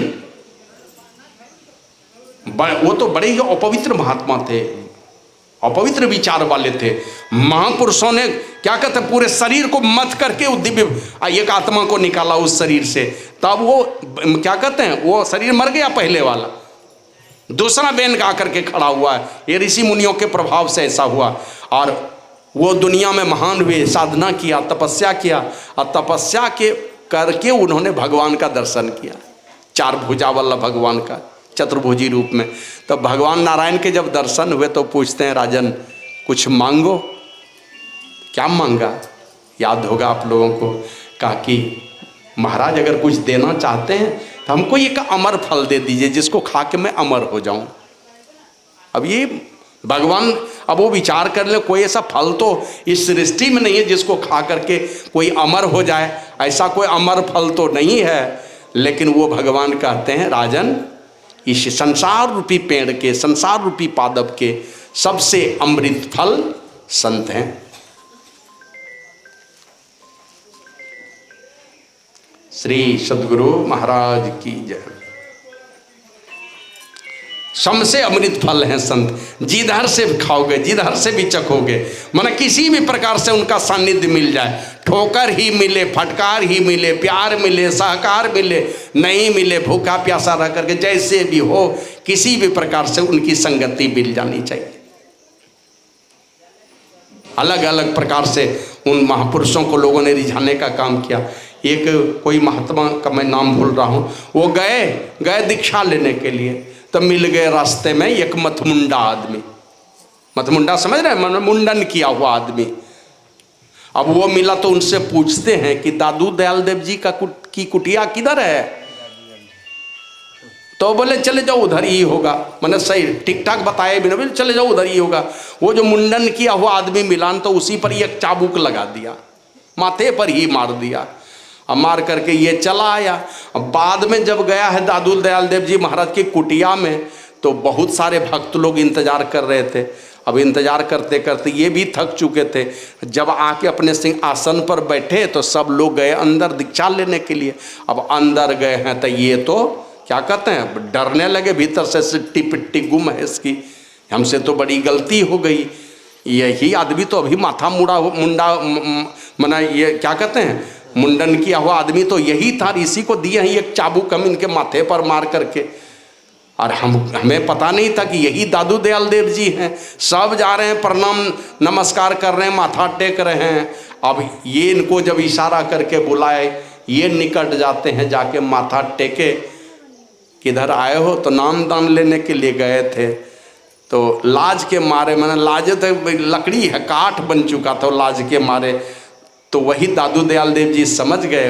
और वो तो ऐसे महापुरुष हुए ना, 120 सिद्ध शिष्य हुए हैं दादू दयाल देव जी महाराज के, सिद्ध शिष्य। पूज्य बाबा कहते थे साई स्वामी जी महाराज कि वो जब जाते थे खेत बहियार में शौच करने के लिए, तो जहाँ शौच करते थे ना तो 10 दिशों में खुशबू फैलती थी, दुर्गंध नहीं आती थी। दादू दयाल देव जी के शौच करने से भी माने बदबू नहीं आती, तो सुगंध फैलता था चारों तरफ। ऐसे महापुरुष थे। और ये महापुरुष ऐसे थे, इसमें ऐसी काबिलियत थी ना कि अगर गांव शहर में निकल गए कभी, इनकी दृष्टि सीधे सीधे अगर किसी पर पड़ गई, बूढ़ा हो, जवान हो, युवती हो, बच्चा हो, बच्ची हो, किसी पर सीधे सीधी दृष्टि अगर दादू दयाल देव जी महाराज की पड़ जाती थी ना, इतनी शक्ति थी उनकी आंखों में, साधु बन जाता था, वो भाग जाता था उनके पीछे पीछे। नादान जो दूध मुहा बेटा बेटी रहता था तो माँ अपने आंचल में छिपा लेती थी कि मेरे बेटे बेटी को कहीं दादू दयाल देव नहीं देख लेने तो बाबा जी बन जाएगा। क्योंकि सिद्ध शिष्यों में 120 सिद्ध शिष्य थे, बिना सिद्ध वाले तो कितने थे उनकी गिनती ही नहीं है, सिद्ध वाले थे 120। तो वो दादू दयाल देव जी सिंहासन पर बैठे हैं, वही कहते हैं कि भाई माई दाई लोग हटिया बाजार हाट बाजार जाती है मिट्टी का बर्तन खरीदने के लिए, 1-2 पैसे का मिट्टी का बर्तन खरीदती है तो 2-4 बार ठोक ठाक के देख लेती है ये कहीं ये फूटा हुआ तो नहीं है। तुम आए हो जीवन भर का सौदा करने के लिए, जन्मों जन्मों का सौदा है। जिनके चरण में जाके बैठ करके शिक्षा दीक्षा ले रहे हैं वो एक जन्म का नहीं है, ये जन्मों जन्मों का सौदा है, बार बार वो मिलते रहेंगे, वो कहीं अब छोड़ के भाग नहीं सकते। ये कैसा रिश्ता निर्धारित होता है, तो वो रिश्ता तुम कायम करने के लिए आए हो, गुरु खोजने के लिए आए हो। 1-2 बार ठोक के ही देख लिया गुरु को पक्का है कि कच्चा है तो कोई नादानी की बात नहीं है। अभी सुने ना गुरु महाराज के बीच, गुरु महाराज का प्रवचन हम लोग अभी सत्संग युग 4थे भाग में उनके अनुभव की बातें सुन रहे थे। सच्चे सदगुरु का मिलना बड़ा ही कठिन है, उनकी पहचान भी बड़ी दुर्लभ है। लेकिन पहचान के लिए, साधारण दृष्टि से पहचानने के लिए शुद्धाचारी हो, नित्य नियमित ध्यानाभ्यास करता हो, नादानुसंधान का अभ्यास करता हो और संत मत को ठीक ठीक समझा सकता हो। सब बातों में सबसे ऊंची बात जो गुरु के आचरण का प्रभाव शिष्य पर पड़ता है, उनके अंदर में अगर ये आचरण में शुद्धता नहीं है तो स्वीकार करने योग्य नहीं, चाहे जितना बड़ा विद्वान बोलता हो। आचरण की शुद्धता अगर नहीं है तो किसी प्रकार से गुरु धारण करने योग्य नहीं है। तो अनेक प्रकार से मैंने पूरे परिप्रेक्ष्य में अगर कहा जाए गुरु की महानता का वर्णन नहीं किया जा सकता है। बाबा कबीर तो क्या कहते हैं, एकदम साफ साफ कहते हैं, ये 7 समंद की मसी करो, स्याही कितना ले लो, का 1-2 दवात छोड़ दो, 2-4 दर्जन 100 दर्जन कलम छोड़ दो, कहते हैं सब समुद्र के पानी को स्याही बना लो। उस समय वही वाला स्याही चलता ना, दवात में जो स्याही, और वो कौन सा था कलम, लकड़ी वाला, क्या कहते थे उसको, हाँ फाउंटेन पेन, हाँ श्री सदगुरु महाराज की जय। उसके पहले लकड़ी का कलम चलता था, दवात में डाल डाल करके हम लोग भी डुबा डुबा के लिखना लिखते थे रोज दिन। हाँ सरकंडा की क्या कहते थे उसको, हाँ तो कहा कि 7 समंद की मसी करो, 7 समुद्र के पानी को स्याही बना लो। और लेखनी कलम किसको बनाओ? कहते लेखनी सब बन रही, संसार के सारे जंगल की लकड़ियों की लेखनी बना लो, कलम बना लो। और कागज का सब धरती कागज करो, सारी वसुधा को, माने क्या कहते हैं 7 महाद्वीप है ना, का सबको तुम बना लो, कागज बना लो और लिखो गुरु की महिमा। तो भी कहते हैं गुरु गुण लिखा न जाए, उनके महिमा का वर्णन नहीं किया जा सकता है। वही कहते हैं यह तन विष की बेलरी और गुरु अमृत की खान। ये क्या है? विष का फल फलने वाला ये लत्तड़ है, विष ही फलता है इससे। और गुरु अमृत की खान, अमृत का खजाना है गुरु। शीश दिए जो गुरु मिले तो भी सस्ता जान, ऐसे गर्दन कटाकर चढ़ा दो उनके चरणों में तो भी सस्ता है। एक बार बाबा कबीर के दरबार में एक सेठ जी गए कुछ तोड़ा लेकर के, और उनकी कोई कहते हैं पत्नी थी, लेकिन हम तो पढ़े कि वो उनकी शिष्या थी लोई। अब वो चढ़ा रही है छुरा में, पत्थर पर घिस रही है। अब ये सेठ जी बड़ा सा बहुत सारा रुपया पैसा सोना चांदी लेके गए थे, तोड़ा उनके पास रख दिए और बोले मुझे नाम दान दिलवा दो। तो बोले तुम्हारी ही तैयारी हो रही है, नाम दान देने की ही तैयारी हो रही है। और ये सेठ को लगे भाई छुरे में है ना खंजर में धार चढ़ा रही है, कह रही कि तुम्हारी ही तैयारी हो रही है। अब ये जो सुन लिया उस सेठ ने कि गर्दन उतारी जाएगी फिर नाम दान दिया जाएगा, भागा वहां से जान बचा करके। कि गर्दन ही उतार लेगा फिर दीक्षा कौन लेगा, डर के मारे भागा। बाबा कबीर की वाणी माया, यह तो घर है प्रेम का, खाला का घर नहीं। खाला समझते हैं ना, मौसी जिसको कहते हैं, मौसी का घर नहीं है कि गंदे हाथ मुंह से जाओ मौसी दे देगी खाने। ये प्रेम का घर है, लेकिन मौसी वाला प्रेम से नहीं चलेगा। गंदे हाथ पैर जैसे तैसे भिड़ जाओ। कहावत है ना हमारे यहाँ, माए मरे मौसी जिए, माए से बढ़ के मौसी को, इसलिए कि माए देख दो थप्पड़ दे देगी, मौसी कभी ऐसा नहीं करेगी। वो मासी ही है, मासी, उसी को मौसी कहते हैं हम लोग। तो ये मौसी का वाला प्रेम से नहीं चलेगा। यहाँ तो प्रेम का घर है, अब प्रेम में लुटाना ही है, सर्वस्व लुटाने वाला भाव। यहाँ प्रेम में वहाँ जान प्राण की परवाह नहीं होती है, कुछ भी कर लेगा वो। तो यह तो घर है प्रेम का, खाला का घर नाई, शीश उतारी भूई धरे तब बैठे घर माई। अपने घर जाना चाहते हो, अपने घर में बैठ चाहते हो, बैठना चाहते हो, पहुंचना चाहते हो अपने घर में, तो शीश उतारी भूई धरे, गर्दन उतार के चढ़ाना पड़ेगा, मतलब सर्वस्व समर्पण करना पड़ेगा, तब अपने घर में बैठ सकोगे।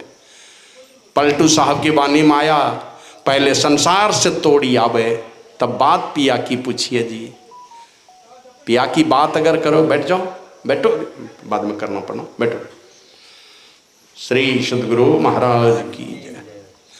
पहले संसार से तोड़ी आवे, है ना, अनासक्ति का भाव संसार से, प्रेम बांटना है लेकिन अनासक्त भाव से रहना, भीतर दिल से अलगाव बना करके रखना। तब बात पिया की पूछिए जी। उस पिया की बात अगर करते हो तो पहले संसार से अनासक्ति लाओ अपने आप में। अब म्यान एक तलवार दो किस भी दीवा में रखिए जी, एक ही म्यान है और तलवार दो है, कैसे रखेंगे? एक म्यान में 2 तलवार नहीं हटेगी। म्यान एक तलवार दो किस भी दीवा में रखिए जी। मीठे प्याले को दूर करो, कटु प्रेम प्याला पीजिए जी। इस संसार का जो प्याला है ना, जो सुख देता है ना, विषय का प्याला, ये बड़ा ही मीठा होता है। तो मीठे प्याले को दूर करो। विषयों का जो सुख मिलता है इंद्रियों के माध्यम से, ये बड़ा ही सुख लगता है, स्वादिष्ट लगता है। तो मीठे प्याले को दूर करो। विषय रूपी विष का जो प्याला ये बड़ा मीठा होता है, मीठे प्याले को दूर करो, कटु प्रेम प्याला पीजिए जी। प्रेम का प्याला बड़ा कड़वा होता है। और पलटू जब शीश उतारी धरे तब राह पिया के लीजिए जी। पलटू साहब कहते हैं जब शीश को उतार करके रखोगे, पलटू जब शीश उतारी धरे, गुरु प्रभु के चरणों में अपने शीश को उतार कर रखोगे, अभिमान को उतार के रखोगे और यहाँ तक कि सब कुछ समर्पित कर दोगे गुरु के चरणों में, तो पलटू जब शीश उतारी धरे तब राह पिया की लीजिए जी, वो पिया का राह बता देते हैं। इसलिए बिना गुरु के कृपा का हमारा कल्याण नहीं है। तो लोग हर प्रकार से अपने गुरु को किसी भी प्रकार से रिझा लेते हैं, किसी भी प्रकार से। गुरु को सुमरो भाई मुक्ति कमाई हो, और सुमरन विधि लेहु जानी गुरु ही रिझाई हो। किसी प्रकार से गुरु को रिझा करके सुमरन की विधि जान लेते हैं। गए समर्थ रामदास जी शिवाजी के राज दरबार में, आटेर लगा भिक्षाम देही, क्या दिया भिक्षा में? सोच विचार होने लगा क्या दें। सोना का ढेर देखा, मन किया कि यही दे देते हैं। चांदी का ढेर देखा तो मन किया यही दे दें। फिर लगा गुरु जी को इतना ही दूं, तो सोने का ढेर देखा, मन किया यही वाला दे दूं, इतना ही दूं। हीरा जवाहरात का ढेर देखा, लगा कि ये दे देता हूं। फिर लगा इतना ही दूं, मेरे गुरु की इतनी ही कीमत है, ये इतना सा दे दूं, जो कुछ सोना चांदी हीरा जवाहरात है इतनी ही कीमत है। यही सब सोच विचार करके बाबा कबीर तो कहते हैं, सत नाम के पट तरे देवे को कछु नाही, काले गुरु संतोषिए। क्या लेकर के गुरु को संतुष्ट करा दूं? काले गुरु संतोषिए अवस रही मनमाई। या अंदर में इच्छा अभिलाषा रह गई, क्या दे करके गुरु को संतुष्ट कर दूं? क्योंकि इनके संतुष्टि के बिना हमारा कल्याण नहीं होने वाला है। ये खुश हो गए, ये गदगद हो गए, हमारा कल्याण हो जाएगा। क्या दे के संतोष दिलाऊं गुरु जी को? तो क्या किया जानते हैं शिवाजी ने?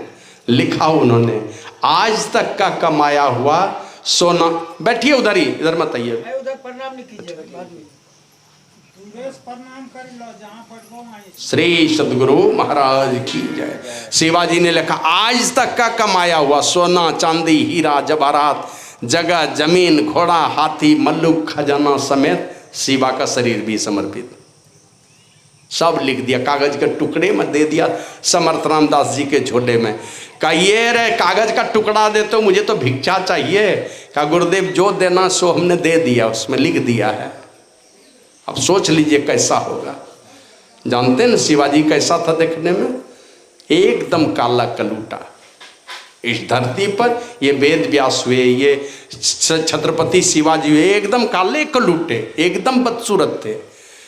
लेकिन कीर्ति का डंका दुनिया हमेशा बजाती रहेगी, सारी दुनिया में कीर्ति का डंका बजता रहेगा, उनके चरित्र का डंका बजता रहेगा, गुरु सेवा का डंका बजता रहेगा। वो छत्रपति शिवाजी ने ऐसा करके दिखाया दुनिया वालों को, राजपाट सब लिख करके दे दिया। तो कहते हैं गुरुदेव जो देना था लिख दिया। तो पढ़ा तो देखा सब कुछ दे दिया दान में। कहा अब क्या करोगे? तो बोला क्या करूंगा, अब श्री चरणों की सेवा करूंगा, सब आपका। और जब बोला तुम चलो तब मेरे साथ, तो अपने ही राज में राजा के वेश में अपने ही राज में भीख मंगवाया। अब आप जाइएगा जिसके तिसके पास मांगने के लिए, वो साधु ही है जो किसी के पास मांगने चला जाएगा। बहुत लोग, बहुत सत्संगी को हमने, हमारा बहुत खास आदमी है, एक बार उसको रसीद दिए कि भाई कुछ देखिएगा, को बड़ा कार्यक्रम है, कुछ आपसे सहयोग अगर मिल जाए। ये फालतू सब कोई काम नहीं मिलता आपको, तो यही सब जाएंगे दूसरे के द्वार पर भीख मांगने के लिए। सत्संग का भीख मांगना हम लोगों को तो कहीं लाज नहीं लगता है। बहुत बात सुने हैं अब तक के जीवन में, बहुत द्वार पर गए हैं, बहुत लोगों से बहुत उल्टी पुल्टी बात सुने, अभी बोलने के लिए बाज नहीं आया। लेकिन पता करता है कहीं नहीं पता चला कि 22 वर्ष की नौकरी रही और इतने दिनों से जो कुछ भी किया, मेरे जीवन में सत्संग छोड़ करके कुछ नहीं है। 22 वर्ष के नौकरी में भी कहीं 10 बाय 10 का एक कमरा कहीं नहीं बना मेरे लिए, वो भी नौकरी चली गई। और वो शिवाजी राजा है और अपने ही राज में गरीब अमीर जिसके द्वार पर भीख मंगवा दिया समर्थ रामदास जी ने कि तुम अपने आप को कभी इस पद के लिए अपने आप को घमंडी नहीं बना लेना, तुम मालिक नहीं समझ लेना अपने आप को। और ये अभिमान चूर कराने के लिए ऐसा किया और अपने राज में भीख मंगवाया। कहा बनाओ खिचड़ी, और रात में खिचड़ी पकवाता था। गुरुजी अपने भी खाते थे, शिवा स्वयं भी खाता था। कुछ दिनों तक अपने ही राज में भीख मंगवा करके, मने क्या कहते हैं, समन्वयवादी विचार रहे तुम्हारे अंदर में। कितनों बड़े पद पर चले जाओ, अपने पद को कभी नहीं भूलना कि लोगों ने बनाया है तो तुम बने हो, कल तुम नहीं रहोगे, हटा दिए जाओगे। तो ये भाव भर करके कहा कि शिवा अब बताओ क्या करोगे। कहा मैं तपस्या करूंगा, श्री चरणों का श्रीमुख का आपके श्रीमुख से जो भी आदेश निकलेगा उसका पालन करूंगा।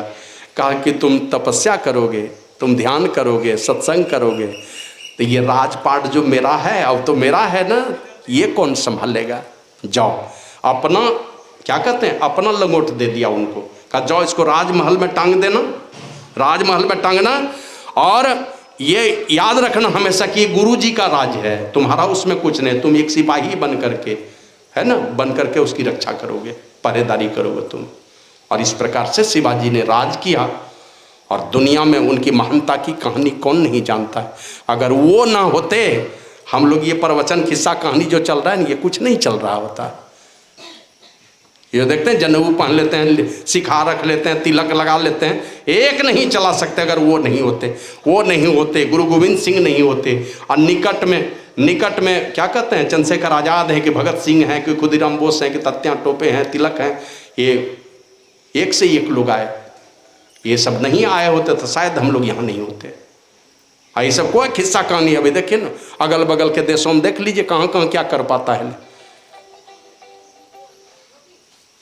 श्री सद्गुरु महाराज की जय। इसलिए हमारे गुरु महाराज कहते हैं, याते उठो सद्गुरु गुरु हेरो सेव करो बहु तेरा रे, तन मन धन आत्म तिनके पद अरपी बचो जम फेरा रे। जम के फेरे से बचना है, गुरु प्रभु के चरण का आश्रय लेकर के, उनसे युक्ति जान करके और पवित्रता का आचरण करते हुए जिस रास्ते पर महापुरुष चले उस रास्ते पर हमें चलना है। सदैव पांचों पापों से सजग होकर के रहिए, आज नहीं तो कल। कितना हो खूबसूरत से खूबसूरत शरीर है, ये पलक झपकते सारी खूबसूरती चली जाएगी।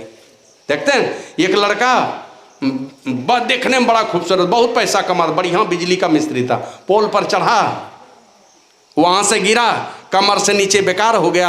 अब बेड पर पड़े पड़े उसकी जो पत्नी थी उसी के छोटे भाई से शादी कर ली, और थोड़े 1-2 महीने के बाद वो भी मर के चला गया दुनिया से। तो देखते देखते ये खूबसूरती कहाँ चली जाएगी, पलक झपकते खूबसूरती चली जाएगी, जवानी चली जाएगी, धन दौलत चला जाने वाला है। महापुरुषों से युक्ति सीख करके और परमात्मा का भजन करें। इसी के लिए परमात्मा स्वयं भक्तों का उद्धार करने के लिए, यही भावना भरने के लिए लोगों के अंदर में कि बिना परमात्मा के भक्ति का हमारा कोई उपाय नहीं है, परमात्मा की भक्ति से ही हमारा भला होने वाला है। यही ज्ञान भरने के लिए परमात्मा महापुरुष के वेश में इस संसार में आते हैं। हमारे जैसा रह करके, हमारे बीच में रह करके इस प्रकार छिपा करके रखते हैं कि हम उसकी पहचान भी नहीं कर सकते हैं, पहचान नहीं कर पाते हैं। गुरु महाराज लिखते हैं सच्चे सदगुरु की पहचान बड़ी दुर्लभ है, मिलना भी मुश्किल है, मिल जाएंगे तो उसकी पहचान बड़ी दुर्लभ है। अब पहचानते नहीं है तो उनके प्रति बढ़िया भावना नहीं रहेगा। पहचान जिस दिन कब होती है, जब चले जाते हैं तब पहचान होती है। एक दिन एक लड़का हमको, हमारा साथी था कलेक्ट्रेट में, तो मेरा पुराना नाम ले, सर जी सुनो सुनो, जा रहे थे तो मोबाइल अपना निकाल के कहानी दिखाता है, कहते हैं महर्षि में ही इतने बड़े महापुरुष थे। अब वो लड़का सत्संगी नहीं है, लेकिन देखिए वो अपने से निकाल के दिखा रहा है, कहीं पढ़ लिया होगा, फेसबुक वगैरह में कोई डाला होगा कहानी। अब वो जैसे पढ़ा ना तो उसको पता चला कि युकिको फ्यूजिता जापान की रहने वाली थी, और गए सपने में जाकर के उनको दीक्षा दे दिया। दीक्षा दे करके गुरु महाराज यहाँ हैं, और वो लड़की खोजते खोजते सपने में देखा गुरु महाराज को। हम लोग तो जगे हुए में नहीं देख पाते हैं, भूल से कभी कभी नजर आ जाए तो आ जाए, और वो सपने में देख ली। और सपने में देख के कि यहाँ क्या कहते हैं ललाट पर लहसन का निशान था हल्का सा, उस निशान से पहचान गई कि इसी महापुरुष को हमने देखा। और खोजते खोजते आई मुंगेर योग महाविद्यालय में, यहाँ पर गुरु महाराज की बड़ी सी तस्वीर टंगी थी। स्वामी सत्यानंद सरस्वती शब्द साधना की दीक्षा लिए थे गुरु महाराज से, इसलिए उनको गुरु रूप में मानते थे, तो उनकी तस्वीर टंगी थी। पहचान गए, बोले ये महापुरुष कहाँ रहते हैं? बोले ये रहते हैं कुप्पा घाट भागलपुर में। बोले इन्हीं महाराज को हमने सपने में देखा। तो वहाँ से चली आई कुप्पा घाट, गुरु महाराज का दर्शन नहीं हुआ, चली गई लौट करके जापान। फिर 6 महीने के बाद लौट करके आती है, तो गुरु महाराज को आंगन में बैठे थे, जैसे जाती है गुरु महाराज को प्रणाम करती है। गुरु महाराज खिलखिला के हंसते हैं, अरे सब कुछ बता ही दिया फिर तुम चली आई? तो कहा गुरुदेव आपके दर्शन की लालसा से मैं यहाँ चली आई, और मेरी इच्छा है कि आपके श्रीमुख से फिर से ब्रह्म ज्ञान का उपदेश सुनना चाहता हूँ। कह रहे सब तो तुमको बता ही दिया, फिर तुम काहे के लिए आई? मतलब सपने में जाकर के ब्रह्म ज्ञान की दीक्षा दिए। तो एक अलौकिक ज्ञान जो था ना, एक अद्वितीय संत हैं सदगुरु महर्षि में, विदेश नहीं गए, विदेशों में शिष्य हो गए। और महापुरुष तो गए हैं, गुरु महाराज कभी नहीं गए और इनके शिष्य विदेशों में हो गए हैं, शरीर यहीं पर है। और वो लड़की ध्यान कर ली कुछ देर तक, और गुरु महाराज कहते अपना अनुभव लिख करके बताओ, तो बहुत सारा चीज़ लिख के दे दिया, और अंतिम में लिखता very easy and very hard, बहुत आसान है ना। तुलसीदास जी महाराज लिखे जो जेही कला कुशलता कहाँ, सो सुलभ सदा सुकारी, सफरी सन्मुख जल परवा सुरसरी बहे गज भारी।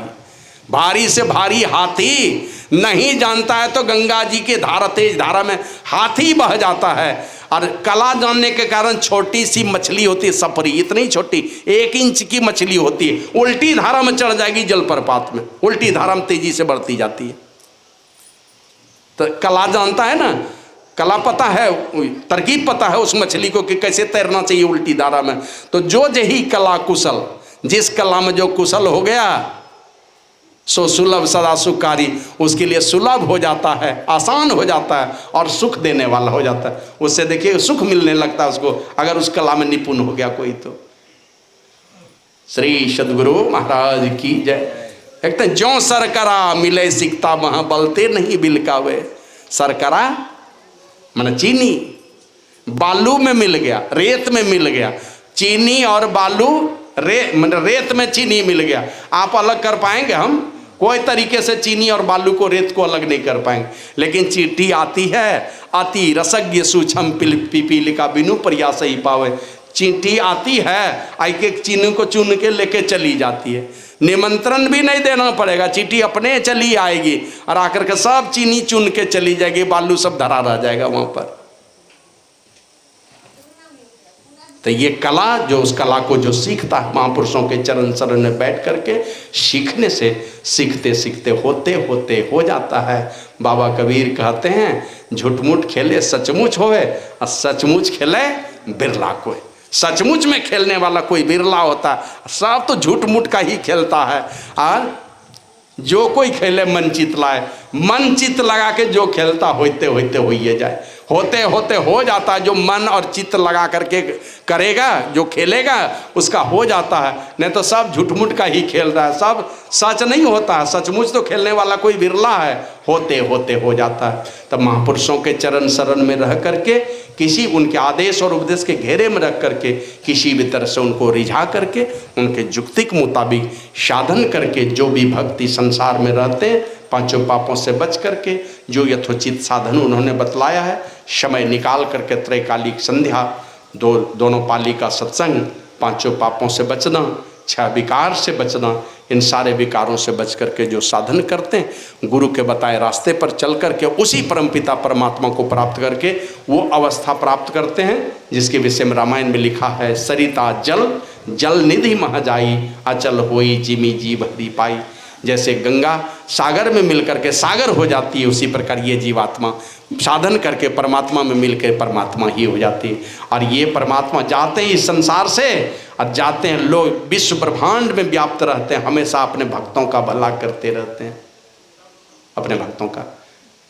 तो गुरु महाराज से पूछा कि, तो गुरु महाराज खुद ही कहे, मैं पूर्ण मुक्ति नहीं चाहता, मैं जाऊंगा लेकिन बार बार आऊँगा, और जब भी आऊँगा तो अनेकों को लेकर के जाऊँगा। इस वचन दे करके गए, मैं जब भी आऊँगा अनेकों को लेकर के आऊँगा और बार बार आऊँगा, ये कह करके गए। तो विश्व ब्रह्मांड में ये महापुरुष व्याप्त रहते हैं, सब जगह पूरे ब्रह्मांड की खबर इनके पास है। किसी भक्त के माध्यम से भला करवा देगा, नहीं तो स्वयं ही आकर के वही वाला शरीर, जिस शरीर में वो यहाँ आए थे संसार में, उसी वाले शरीर से लोगों का भला करेंगे, नहीं तो किसी के माध्यम से लोगों का भला करवा देंगे। इसीलिए हम लोग उनका गुणगान करते हैं। और गुरु महाराज बड़ी कृपा किए, नहीं तो सब ये मत मतांतर भावों में लोग बटे हुए थे। हमारे गुरु महाराज ने कहा, मैं बड़ा ये मेरा स्वाभिमान है, लेकिन मैं ही बड़ा ये मेरा अभिमान है। तो मैं ही बड़ा नहीं, मैं बड़ा सब बड़े, है ना। तो इसीलिए गुरु महाराज ने कहा, सब संतन की बड़ी बलिहारी, उनकी स्तुति के ही विधि की जय, मोरी मति अति नीच अनाड़ी। संतों का गुणगान किस प्रकार से करूं, मेरी मति तो नीच है, अनाड़ी है, इस प्रकार गुरु महाराज का है। और इतना ऊंचा स्थान दिए संतों को, कहते हैं धनी ऋषि संतन धन्य बुद्धि न बिंदु ध्यान विधि नाद ध्यान विधि सरल सरल जग में प्रचारी। भक्ति साधन का जो दो मुख्य स्तंभ है वो बिंदु ध्यान और नाद ध्यान, सरल सरल कह करके उन्होंने प्रचार किया। मतलब जिस भाषा में लोग समझ जाए उसी भाषा में संतों ने प्रचार कर दिया। और धनी ऋषि संतन धन्य बुद्ध जी, शंकर रामानंद धन्य अघारी का ऋषि हुए प्राचीन काल में, धनी ऋषि, और संत हुए कलयुग में, है ना। धनी ऋषि और संतन धन्य बुद्ध जी, बुद्ध जी धन्य हुए, और शंकर रामानंद धन्य अघारी। शंकर हुए मन आदि गुरु शंकराचार्य, रामानंद हुए मन रामानंद स्वामी हुए। तो ये शंकर रामानंद धन्य अघारी, ये सब धन्य हैं और अघारी हैं। अघारी मतलब अघ जोड़, अरी, अघ मन पाप, अरी मन दुश्मन। ये सारे महापुरुष जो प्राचीन काल में ऋषि हुए कि कलयुग में ये संत हुए, वो चाहे बुद्ध हुए, ये चाहे आदि गुरु शंकराचार्य हुए कि रामानंद स्वामी हुए, ये पाप के शत्रु थे सब, मतलब सब पाप का नाश करने वाले थे। फिर आगे धन्य है साहब संत कबीर जी, धनी नानक गुरु महिमा भारी। ये संत कबीर धन्य हुए, और बाबा नानक की महिमा का वर्णन नहीं किया जा सकता है। पैदल चल चल करके देश के कोने कोने में, मैंने अपने देश विदेश सब जगह घूम करके लोगों को चेताने का काम किया। और चेतावनी दे करके क्या कहा, गुरु की मूर्ति मन में ध्यान, और गुरु के शब्द मंत्र मन मान। गुरु के क्या कहते हैं, गुरु की मूर्ति मन में ही ध्यान, अपने मन में गुरु प्रभु का ध्यान करो, जो इच्छा करोगे सब इच्छा की पूर्ति करने वाले हैं। तो इस प्रकार उन्होंने दुनिया के लोगों को चेताया, और मत को भरम ही भूले संसार, गुरु बिन कोई न उतर सिपार। इस भूल में कोई मत रहो, गुरु के बिना कोई पार उतरने वाला नहीं है। तो इस प्रकार सारे संतों का गुणगान गुरु महाराज ने कहा। और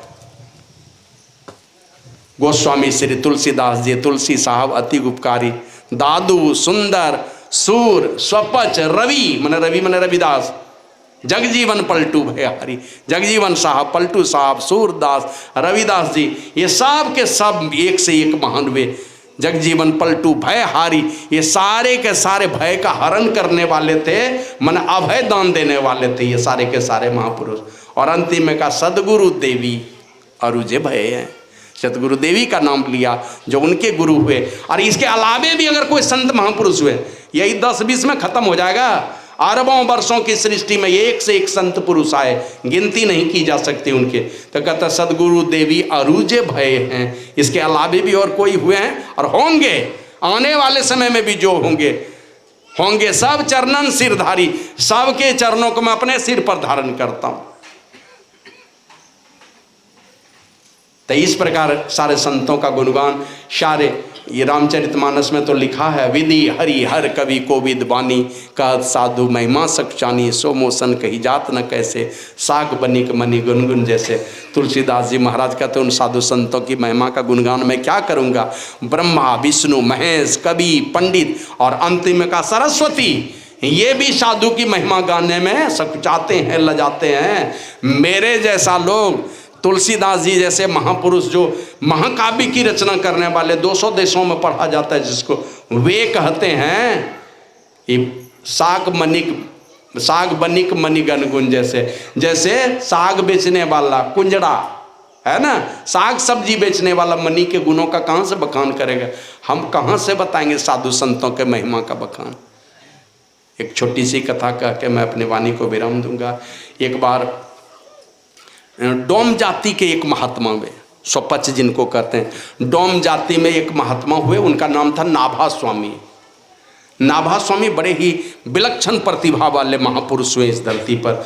वो नाभा स्वामी एक पुस्तक लिख रहे थे, उनका नाम था भक्तमाल, यही शीर्षक था उस पुस्तक का। वो पुस्तक लिख रहे थे नाभा स्वामी। एक दिन ऐसा हुआ कि उनके कुटिया पर कोई चीज़ का लंगर था, भंडारा था, तो भंडारे का निमंत्रण देने चले गए। बहुत महात्मा को चले गए तुलसीदास के यहाँ भी, और वहाँ जाकर निमंत्रण दिए तो उनके किसी शिष्य ने कहा कि गुरुजी अभी ध्यान में हैं, वो अभी नहीं निकलेंगे।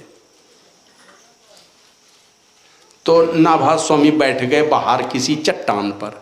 अब बैठ करके अपने योग बल से तुलसीदास जी को लघु शंका लगवा दिया, अपने योग बल से। अब वो बोल रहे हैं कि अभी नहीं निकलेंगे, अभी बहुत समय लगेगा, अब ध्यान में बैठे हैं। नाम भी बताए, बोले नहीं अभी नहीं, बाहर जाएंगे ही नहीं। लेकिन लघु शंका लगा, तब क्या करेंगे, तब तो निकलना पड़ेगा। अब लघु शंका करने के लिए जब बाहर निकले, नाभा स्वामी पर दृष्टि पड़ गई। अब दृष्टि पड़ी तो लजा गए तुलसीदास जी। तो वही नाभा स्वामी कहते हैं, महाराज आपको जब हमने संदेशा भेजवाया तो आप बाहर नहीं निकले, और लघु शंका लगा तो लघु शंका के चलते आप निकल गए, मैंने आपके लघु शंका से भी कम कीमत है हमारी। तो लजा गए कि नहीं महाराज ऐसी बात नहीं है। कहा तो मेरे नाम पर निकले नहीं, लघु शंका के नाम पर आप निकले, तो आपके लघु शंका से भी हम गए गुजरे हैं।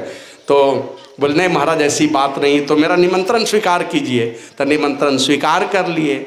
समय पा करके तुलसीदास वहाँ पर गए भी, और वहाँ जाने के बाद अब नाभा स्वामी के यहाँ मैंने हजारों साधु संत आए हैं, सबको भोजन परोसा जा चुका है। अब तुलसीदास गए यहाँ से, अब बैठे तो पत्तल लो, पत्तल स्वामी जी को दो, पत्तल दो। नाभा स्वामी पत्तल खोजवा रहे हैं, देखे पत्तल का ही अभाव है। ये गोस्वामी तुलसीदास साधु का वो 2 जूता ले लिए, बोले एक में सब्जी दे दो, एक में चावल रोटी, जो चीज़ वो दे, चावल इसमें दे दो और हाथ में रोटी दे दो। अब वो 2 साधु का जूता लेकर के बैठ गए। तो जूता पहले किस चीज़ का पहनते थे लोग, हाँ है ना, वो तो मरे हुए चमड़े का है ना, वो चर्मकार भाई लोग बनाते थे जूते, मरे हुए जानवर का बनाते थे। अभी तो जिंदा जानवर गाय भैंस काट करके लोग बना देता है। तो वो जूता लेकर के बैठ गए भोजन करने के लिए। तो नाभा स्वामी लगा कि हमने सोचा था ये बड़ा अभिमानी है, लेकिन साधु के प्रति इनको इतना प्रेम है, साधु के जूते में ये भोजन करने के लिए बैठ गया। इसी में दे दीजिए दाल चावल जो देना है, रोटी हाथ में दे दीजिए, इसमें दाल चावल दे दीजिए, जूते में ही खा लेंगे। तो इतना देखा तो उनको हृदय से लगाया तुलसीदास जी महाराज को।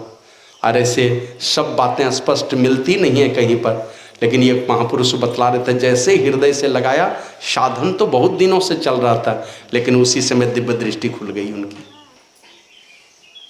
और तब उन्होंने क्या कहते हैं, वो जो किताब लिख रहे थे ना भक्तमाल, उसका शीर्षक बदल दिया उन्होंने, लिखा भक्तमाल का सुमेरु तुलसीदास।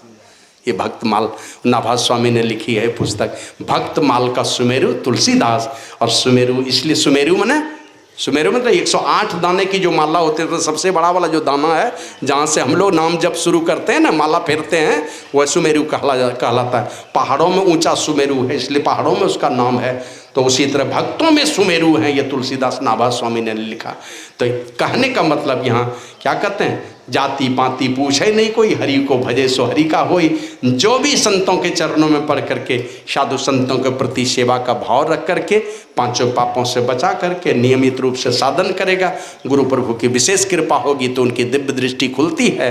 और दिव्य दृष्टि के सहारे आज्ञा चक्र से आगे की यात्रा होती है, ब्रह्मांड की यात्रा होती है।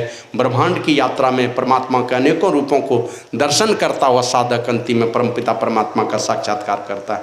तो ये योग्यता क्षमता जिनके आदर आती है, वे संत पुरुष भी परमात्मा स्वरूप हो जाते हैं। और जो परमात्मा स्वरूप हो जाते हैं वो कण कण में विराजमान हो जाते हैं। जो क्षमता परमात्मा, वो क्षमता संत सदगुरु में, दोनों में कोई अंतर नहीं है। हमारे गुरु महाराज कहते हैं, गुरु दाता दयाल वह काटे जंजाल, अब पल में कर दे निहाल, भजो साधु गुरु है, वो पल में निहाल करने वाले होते हैं। और इसीलिए बाबा शाही स्वामी जी महाराज का भजन हम लोग आए कि गुरुवर तुझे रिझाऊं अरमान में यही है, अफसोस क्या करूं सामान कुछ नहीं है। कोई ऐसी सामान है जिससे मैं गुरु को रिझा सकूं, वो तो अपने त्यागी बैराई सब लुटाने वाला खुद ही है। तो संसार का सामान देकर उसको आप क्या रिझा पाएंगे, उससे वो थोड़े ही रिझने वाले हैं। आप भक्ति साधन करके महंता के शिखर पर पहुंचेंगे तब रिझने वाले हैं। तन मन वचन तुम्हारी सेवा में कुछ लगाता, पर हाय बदनसीबी उर ज्ञान कुछ नहीं है। ये मेरी बदनसीबी है कि मेरे हृदय में कुछ भी ज्ञान नहीं था ज्ञान। गुरु महाराज जी शाही स्वामी जी महाराज को कहते थे ये मेरे हृदय है। तो संत का हृदय और उनको ज्ञान नहीं हो, ऐसा होता है कभी? लेकिन ये सरलता की पराकाष्ठा है। कहते हैं और ज्ञान कुछ नहीं है, मैं रिझाता तो तुमको जरूर। तन मन वचन तुम्हारी सेवा में कुछ लगाता, तन लगाता, मन लगाता, वचन लगाता, कुछ भी लगाता, लेकिन पर हाय बदनसीबी उर ज्ञान कुछ नहीं है। ये हमारी बदनसीबी है कि मेरे हृदय में कुछ भी ज्ञान नहीं है। फिर कहते करके कृपा अहेतुक यदि तू न रीझ जाओ, मुझ दीनहीन का हित हरगिज कहीं नहीं है। कृपा करके तुम नहीं रीझोगे तो मेरे जैसे साधारण लोगों का पूछने वाला कौन है इस संसार में? कौन भगवान हमको गले लगाने वाला है जब तक आप नहीं लगाएंगे? इसलिए करके कृपा अहेतुक यदि तू न रीझ जाओ, मुझ दीनहीन का हित हरगिज कहीं नहीं है। और अंत में कहते हे नाथ भूल सारे दुर्गुण, हे नाथ, हे मेरे मालिक, सारे दुर्गुणों को भुला करके, हे नाथ भूल सारे दुर्गुण अपनी शरण में ले लो, शरण में ले लो, अपनी शरण में लगा लो। सारे दुर्गुणों को भूल करके अपनी शरण में लगा लो। इसके सिवाय शाही अरमान कुछ नहीं है। बस शाही स्वामी जी महाराज कहते हैं यही एक अरमान है कि आप अपनी चरण शरण में हमको लगा लीजिए। श्री सद्गुरु महाराज की जय। तो इसी प्रकार की भावनाओं से, इसी प्रकार के पवित्र विचारों में भक्त साधक गुरु प्रभु के चरण शरण में लग करके रहे, उनका गुणगान उनके माध्यम से होता रहे। और जिस प्रकार बाल बच्चे के माध्यम से माता पिता जीवित रहते हैं, शिष्य के माध्यम से गुरु जीवित रहते हैं। आप अच्छा करेंगे, आपके गुरु की कीर्ति का डंका बजेगा सारी दुनिया में, आपकी कीर्ति भी और साथ ही साथ गुरु की कीर्ति का भी डंका बजेगा। श्री सद्गुरु महाराज की जय।